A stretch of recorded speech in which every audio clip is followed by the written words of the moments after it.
மகர ராசியில் இருக்கக்கூடிய ஜென்சி கிட்ஸுக்கு ஜூன் மந்த் எப்படி இருக்க போகுது? ரொம்ப எக்ஸலண்ட்டாக இருக்க போகுது.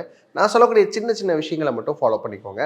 ஃபஸ்ட்டு விஷயம் என்ன அப்படின்னு பார்த்தீங்கன்னா, உங்களுடைய 2ஆம் இடம் அப்படின்னு சொல்லக்கூடிய ஃபேமிலி அண்ட் ஃபினான்ஸில் ராகு அப்படின்னு சொல்லக்கூடிய இல்யூஷன் பிளானட்டும், அதோட சேர்த்து மாடர்ன் ஆஸ்ட்ராலஜியில் வரக்கூடிய ப்ளூட்டோ அப்படிங்கிற ஒரு பிளானட்டும் இருக்குது. இது என்ன பண்ணும் அப்படின்னா, நிறைய மணி ஃப்ளோ இருக்கும்.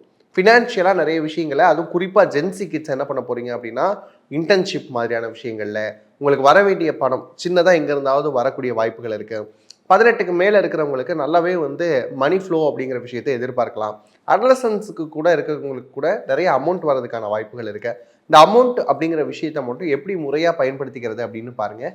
ஃபினான்ஸ் லெவல் ரொம்ப அப்கிரேட் ஆகக்கூடிய ஒரு காலகட்டம் ரொம்ப எக்ஸலண்ட்டாக இருக்குது. அதை எப்படி பயன்படுத்திக்கணுங்கிறத மட்டும்தான் உங்களுடைய சிந்தனையாக இருக்கணும். 3ஆம் இடம் அப்படிங்கிறப்ப முயற்சி ஸ்தானம். அங்கே உங்களுடைய ராசிநாதனாக இருக்கக்கூடிய சர்டன் சனி பகவான் உள்ள தலைவர் இருக்கிறாரு. உங்களுடைய முயற்சிகள் எல்லாமே அடுத்தடுத்து டிக் போட்டுட்டே வரலாம். அந்த அளவுக்கு எக்ஸலண்ட்டாக இருக்கக்கூடிய காலகட்டமாக பார்க்கிறோம்.